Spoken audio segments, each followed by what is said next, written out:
Welcome back to Ask the Coroner, the podcast where we answer questions you've always wanted to know about death investigations. I'm Mark Hammond, the Boyd County Coroner. I'm Bailey Rucker, Deputy Coroner. So tonight's our first look at the biggest change in season 2. And I think this is going to be huge. Yeah, this is fun. This is real fun. So we have figured out a way that we wanted to bring you all different perspectives of death investigation. And that's our big thing, is to look at that and bringing in different guests from all over the world, really, and different backgrounds into this. So tonight we have partnered with Ron Jensen, and he has RonJensenSpeaks.com. He's out of Minnesota. And so we're welcome to have you. Thanks, Mark, for having me on your show. I appreciate it. I'm excited for season 2. We're growing, so this is a pretty neat thing, really. And so the way we're going to work this tonight is Bailey's going to ask some questions. We're just going to kind of get a background from Ron, and so we can inform everybody about how different states do different things, and then different people's perspectives on death investigation. Yeah, so I think the first question, let's just get a little bit of a background from you, Ron. You had a little bit of time to introduce yourself. What would you want everybody to know? Yeah, thank you, Bailey. So,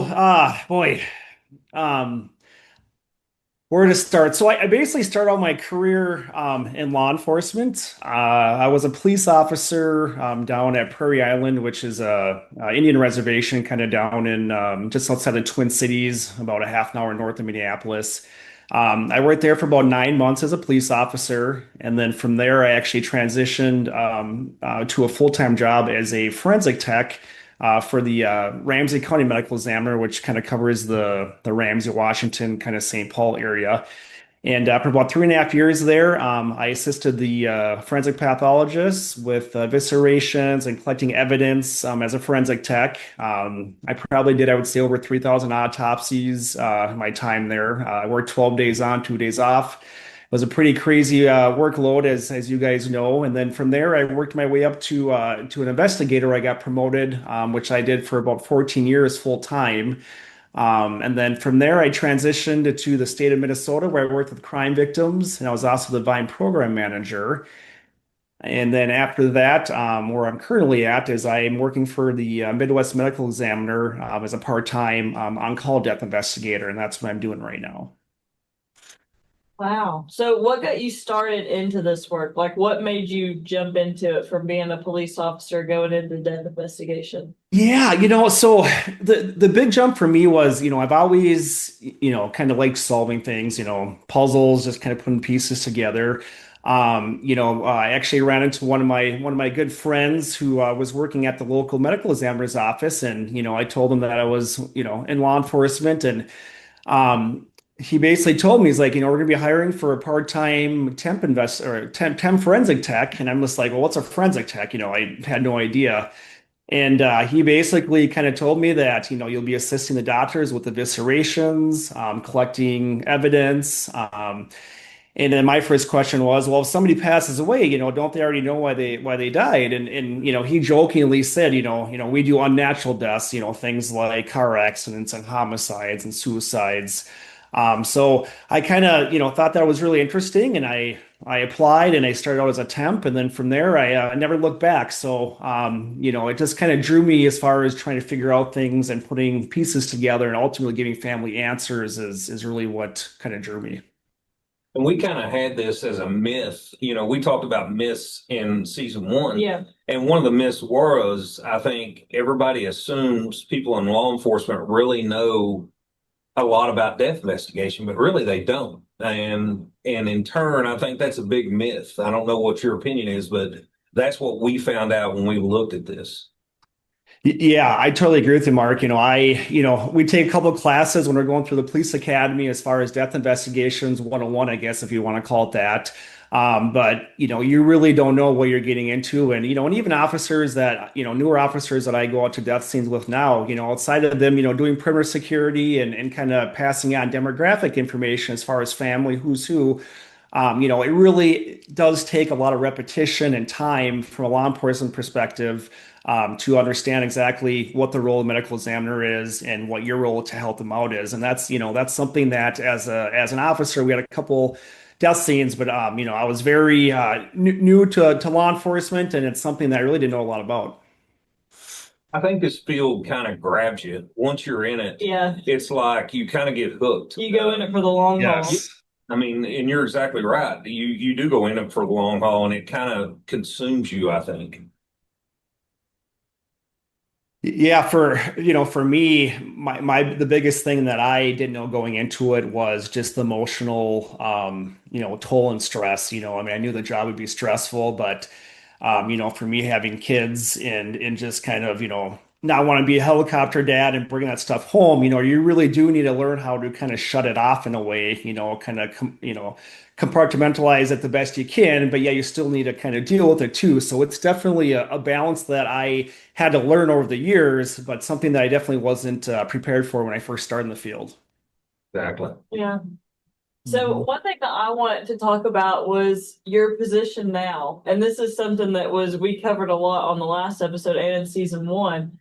You're labeled as a part-time death investigator with the medical examiner's office. So Mhm.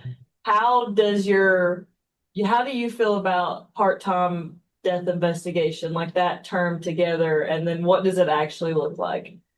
Yeah, great question. So, um, the biggest thing for me, so like I said earlier, I started full time, and what my shifts were when I worked full time, they're actually 24-hour shifts where we're physically at the actual morgue, and then we would have a day off, and we would work 16 hours. So I essentially, when I was full time, I was working 40 hours in 3 days, which to me, looking back, I don't know how I did it for so long.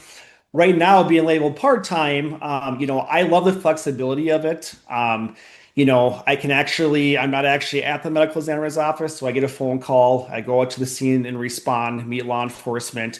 But then once I'm done with the scene investigation, I can actually go back home and I can actually type my reports. The workload is, to me, it's a lot less because I'm not doing it 24 hours straight. And it is a smaller county versus, St. Paul that I covered where there was, 186,000 people. So the type of cases are different, but I love part-time now, and it's a way better family balance than it was before. I can go to softball games. I'm not working every holiday. So I do have more flexibility part-time versus my previous role. And I think a lot of people we have in a bigger city, you have the part-time or you have full-time and part-time, and they fill the shifts and everything works just like a normal job would.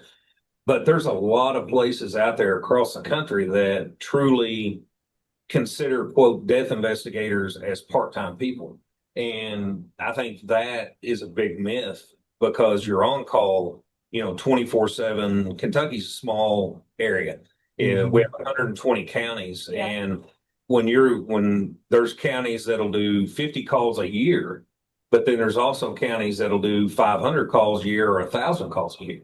And it's very different in what you get. And I think that's a big problem for people to understand Yeah. that Mhm. with us, death investigation is a life Mhm. because in a small place you don't have a choice but to go 24/7. Yeah. Right. Yeah, and to add to that point, Mark, too, as you know, not having all those resources like a larger city, you really get good and creative at reinventing the wheel, doing more with less, and that's something that really, I think, is a big asset and value when you do transfer, somebody does transfer from that to, like a city type place. But all that experience, though, like you said, you don't necessarily get that, depending on what the case volume is, in jurisdiction. So with that, how are you guys set up? Like Kentucky, we do a coroner medical examiner system with our medical examiners being in regional offices. How do you guys work around it? Yeah, so it's similar. There's basically kind of three main ones in Minnesota. We do have kind of the same medical examiner system where we have the main pathologists that kind of cover the metro. There's two main offices in Minnesota that kind of essentially probably take 3/4 of the counties as a whole. And then, down south, more for kind of private autopsies or less forensic, level of needs. There's a couple alternatives down south as well. But overall, there is about four, medical examiners, or four places in Minnesota that do forensic examinations outside of your basic hospital, or private autopsies. Since you've been in the field a long time, I guess one of the biggest questions would be, what is one thing that sticks out in death investigation that if you could change, you would, and why? That's a great question. For me personally, and as you know too, being in the field for a long time, I think just being recognized.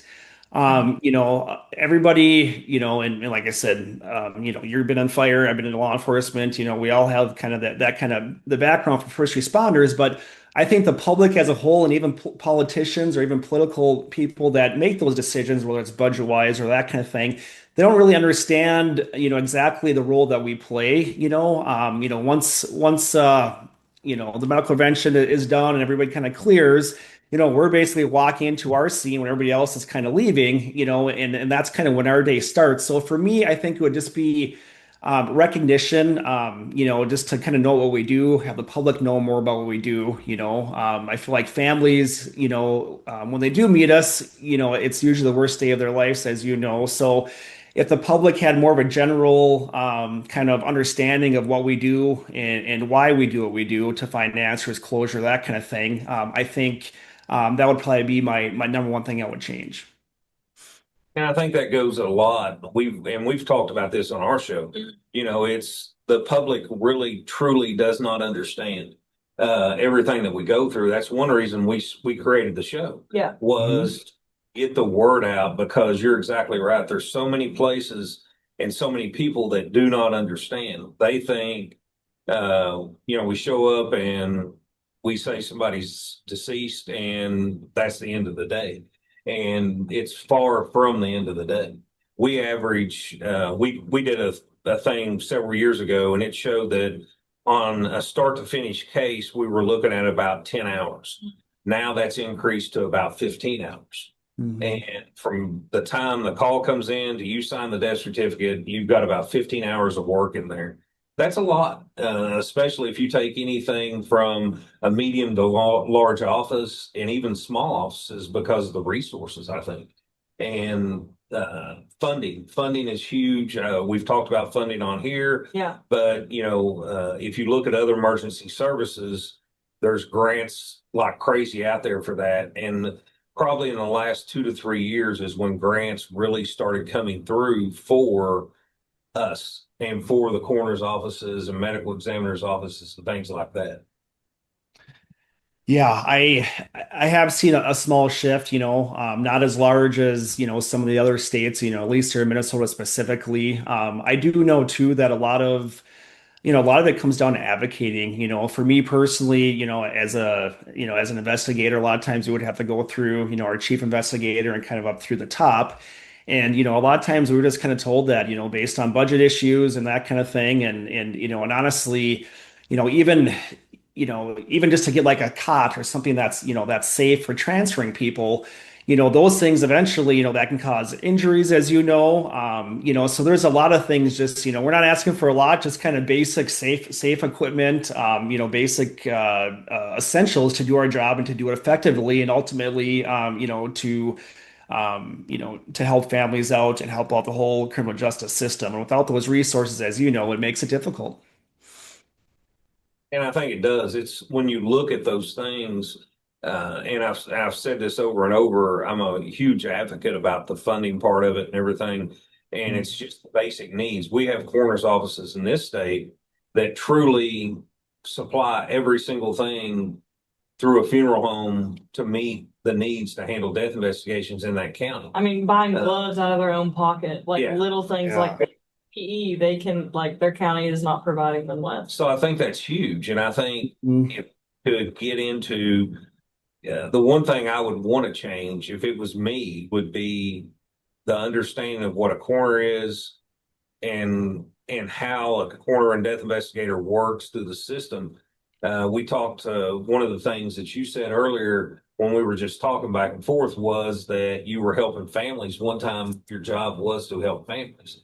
I think that's just starting to come around on the coroner side or medical examiner side, that you're starting to see that in offices. And I think that's pretty neat. That's something that I would love to had seen in our office, and something I started working on and I just never did go anywhere with it, is having people that could actually meet with families and follow that case from start to finish so they knew what was going on, because they're lost.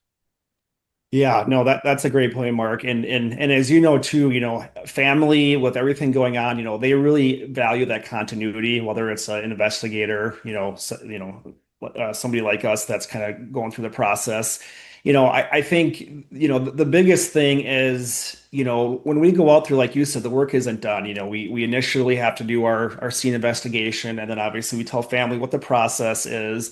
And afterwards, the family, even if they get the death certificate, they're going to have more questions or might have answers, and to have that same person that they can reach out to, it just makes the process so much easier and streamlined, not only for the family, because you've already built that trust and rapport, but also, the investigator, because they already know more about the case than maybe somebody else. So really, it's such an important element. And I think that more offices should do that, as you said. I think that's starting to come. I mean, we're seeing that when I've seen there's some offices that are big enough to actually hire people on grants to do that. And I think that's really neat because, I know until you lose somebody in your family that's really close, so, a mother, father, a close family member, a child, anything like that, you're really not on that other side. And I think as death investigators, we forget that a lot of times. Yeah. And so people are lost. And if you have that one person to actually pick up the phone and call, that means the world to a family. And so that's a pretty neat thing. And you talked about one incident in particular when you were doing that job that you got to work with, right? And what was that?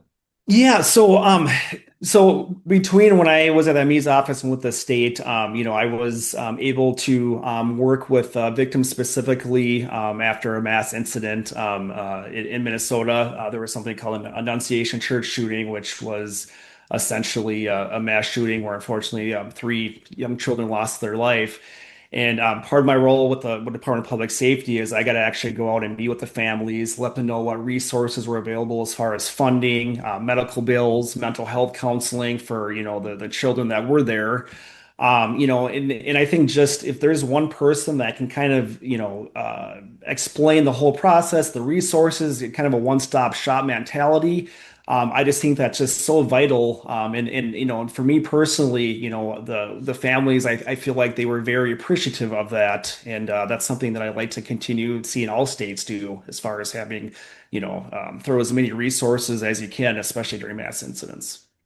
And I think that becomes very important, and it's resources that the family needs. So that's something that hopefully as time goes on, and I think as our profession grows, you will see that more and more, I think, in a lot of places. And that's pretty neat, really. It's something that's coming of age. I bring it to the same thing as I say, like in EMS, when I first become a paramedic, there's a lot of things. Science was just getting started then, where we actually had. The medieval Yeah, ages. back when I was typing on tablets and stuff, hitting the rocks, but there was actually nothing that was scientific about what we did.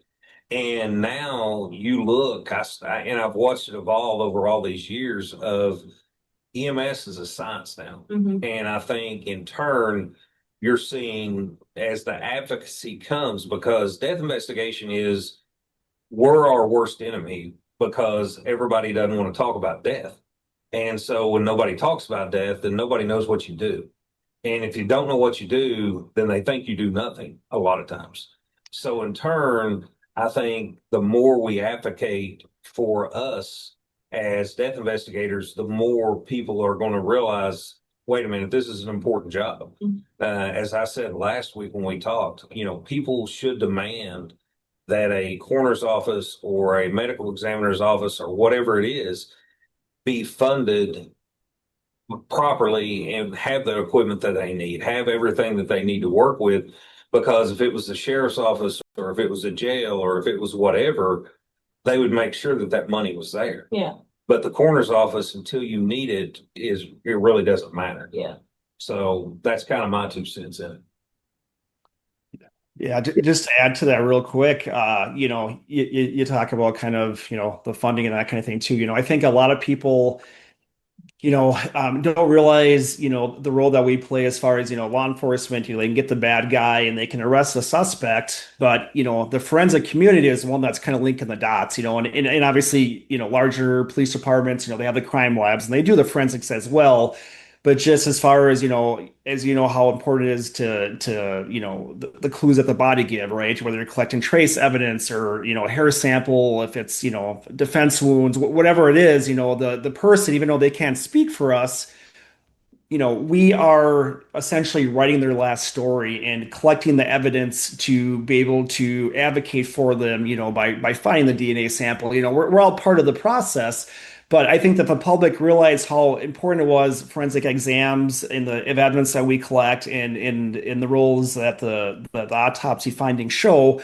I think that they would understand how, like you said, that we're just as big of a piece of the puzzle as law enforcement, EMS, but together we can't all do it without each other, so it is one good system when it works properly.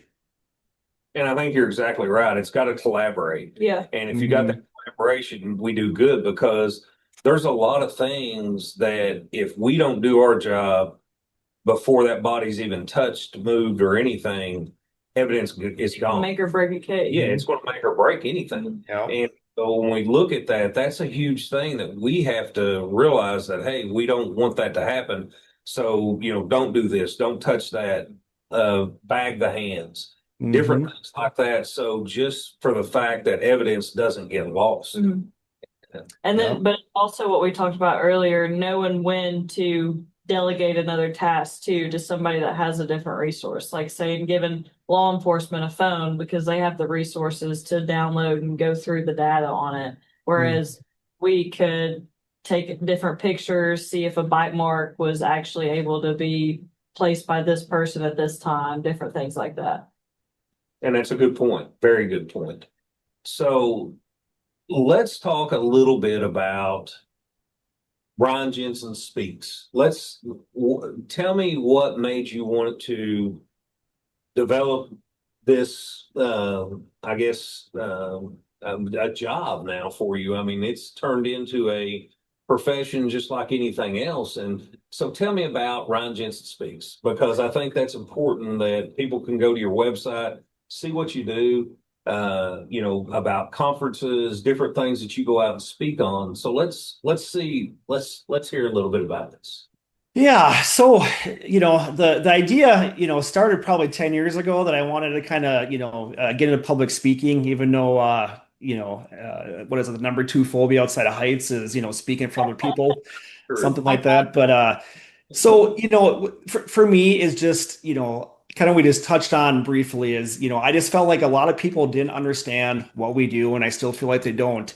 So if I'm able to get on the community, which I have, I do everything from drug prevention, where I'll go to talk to high school students about fentanyl, things that I see at the scene, and not so much even just a scared tactic. It's more kind of teaching about resiliency, how to make positive choices.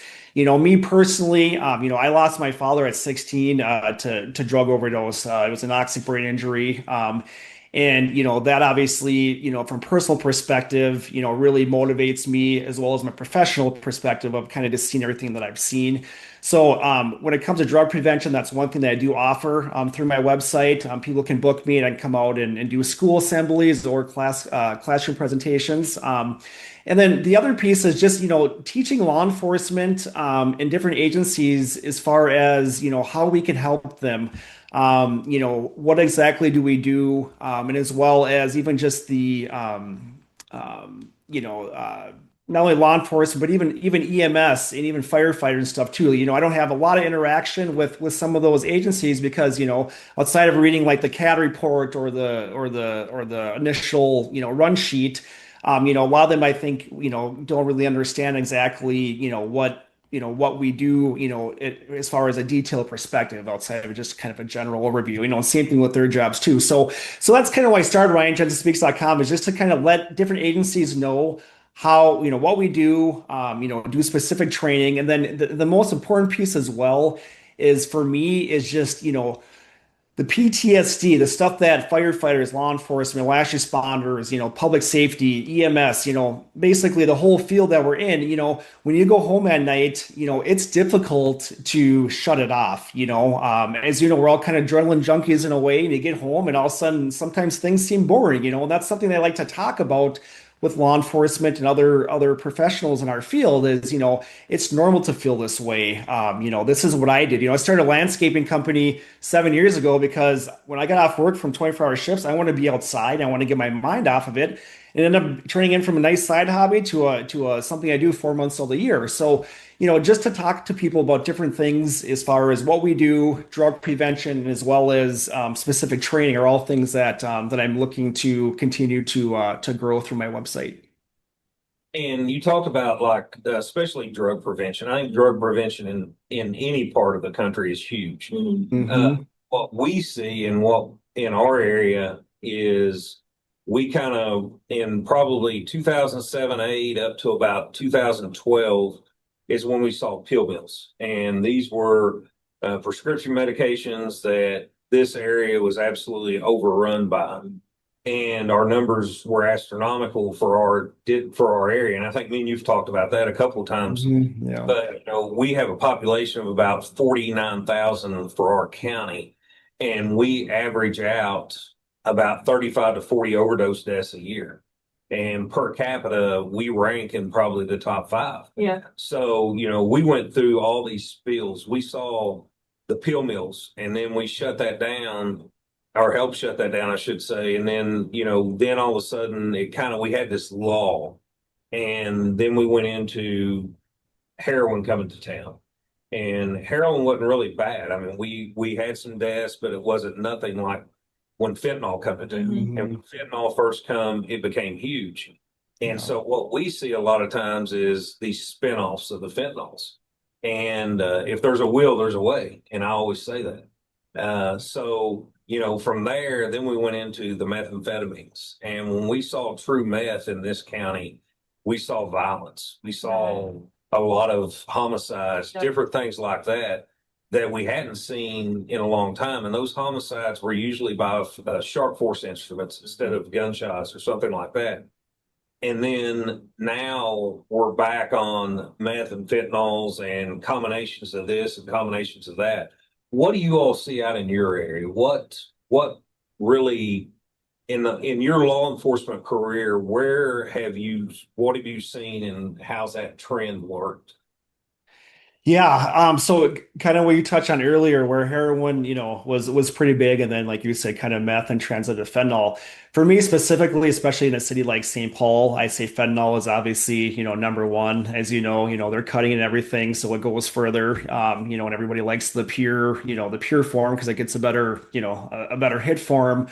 Um, you know, I've actually, and I don't know if you've seen this as well, but we actually had a couple cases. This was probably about 4 years ago now, where I went out to two separate scenes, but they were actually within about 3 week time frame from each other. And it was actually carfentanil. And and as you know, and your audience, but essentially, the elephant tranquilizer, it only takes, it's basically 1,000 times more potent than even some of the fentanyl and morphine out there, and I had two individuals that actually, they were using and didn't know it was laced with carfentanil. And when I actually got out to the scene, they both were laying on top of each other. That's how quick it was. And I had to get the full Tyvek suit on. I had an ambulance on standby. And then with that dose, within a couple weeks of that, kind of the same general area, we had another person that had carfentanil as well. And and so I've seen a little bit of that. And then obviously now there's even more stuff, but typically fentanyl is probably most what I've seen, outside of your, typical, prescription drugs. The carfentanil we've seen here, we saw it probably 4 or 5 years ago. Yeah. Okay. Huntington, West Virginia. What gets us is where we're kind of in a tri-state area. we see it kind of starts in Huntington and then works its way down, or it starts in Portsmouth, Ohio, and works its way down. And so in Huntington, in a 4 hour period, they had 28 overdoses and 4 deaths. Wow. That was, and it's a town that brings in a lot of dealers from your Michigans and We your have a Ohio. bus stop as well. Yeah, so we got a good bus stop, and they always bring us customers and things like that. So we end up with that a lot, and so we're seeing that now. We're seeing the spinoffs of the carfentanyls with a lot of tranquilizers, veterinarian tranquilizer stuff, things like that. That really we'll see on a tox, and what we usually do is we'll see it, and it'll be in the toxicology, and then we'll see a string of it, and then it'll stop. And then it may be 6 months later, we'll see another string of something and it will stop. So we see that is what we've been seeing lately anyways. Wow. So we have changed all of our tactics as far as like, we bring somebody up to our morgue and we're examining the body. We always now have two persons in the morgue. So we have to work in there. We have Narcan at the office. All that stuff kind of comes in and plays with what we do in our jobs. And so I'm sure you see that too. Yeah, and like you said too, from a PPE perspective too, we do carry Narcan as well. It's and that's another thing too that talking about what like people understand is I don't think they understand even just the environmental hazards that we're exposed to. Not only being on like if it's a traffic accident, being on the side of the road, at 2 in the morning, or like you said, going into a scene and having an unknown white substance that if you move wrong or it gets disturbed, you could breathing that in. And that's something too that going back to the legislation thing too is I hope that people in all states at the higher levels that are making those decisions can see that we are exposed to a lot as well. Even going to some parts of every city has their parts, but going out at 2 in the morning and crowd control sometimes is difficult, and you don't always know who the people around the scene are, and those are all factors that unless you're carrying and concealing, which I personally don't at a scene, those are things that I think people need to be aware about as well. Yeah, I think that's one thing that is different in Kentucky because we are considered law enforcement under KRS. So Okay. oh yes, we always have a weapon on, just like any other law enforcement agency. But the scenes are getting more and more dangerous too. In Tennessee, I think they had an investigator a couple of months ago that was actually shot that was working the scene, and everybody kind of left and they were doing their job, and the perpetrator came back and shot that investigator. And so that was just recent. So you see things like that. So I think one of the things that you're doing with your company is great because I think it does get the word out to us, to law enforcement, to fire departments, whoever you're talking to, because we have to do that on a one-on-one thing. A lot of times we'll go to EMS and we have a presentation that we'll put on of what to do, what not to do, how not to disturb the body, different things like that. And it works really well for us. That's so important. Yeah, that's great that you guys do that. So what else do you want? What do you want the public to know about you or about your company or anything like that? Yeah, just, no matter if you're, working with domestic violence victims or a law enforcement agency or even just a school system, I love sharing my experience with people. I like telling stories. I keep it, professional. I don't use names, but I think stories and different scenarios are how we all learn. And the biggest thing is if anybody's looking for just somebody that is compassionate and really wants to help people and share their experiences, I'd love to hear from you. And I'm willing to travel pretty much anywhere in the U.S. if you have any upcoming conferences or need a keynote or anything like that. So That's great. So again, RyanJensenSpeaks.com. That's where you can find him at. And Ryan, we really appreciate you coming on this week and giving your perspective on what death investigation is and learning more about you and about your company. Mark, thank you so much for having me. And like I said, big fan of your show. And if you ever have season 3 or 4 and you want me back, just let me know. Be glad to come back. We will Good. gladly, yeah, we'll gladly have you back. Oh, and thank you for all you guys do. Like I said, you guys, it takes a village. It really does. So, this is something we want to do, and we decided to try, and it seems like it's worked good. Hopefully, the fans really like this, and we can have more people on. And this opens up the door so much more Yeah. for our show to where we can give different perspectives as we move forward with the show itself. So that's what we're looking to do. So we really appreciate your time tonight. Thank you. Thanks for having me. I appreciate you. Great. Oh, okay. Last thing. This was a very cool episode. We appreciate you guys for being here. We appreciate Ryan again for being our first guest on the show. We also want to say thank you to our sponsors for making this episode happen again with SCU Services, that's Scene Cleanup Services, but they don't just do scenes, they do all types of different cases, hoarding, just anything you can think of, they will work with you to clean up. Valor Services is also another company that does the exact same thing. They serve the entire nation. I don't think that they're just Kentucky wide. So Yeah, they're opened up everywhere, yeah, all they're open across the everywhere. United States. So anything you need, call one of those companies and they will get you handled. And we appreciate your time. We appreciate you continuing to support us. Keep following us on social medias and get the word out.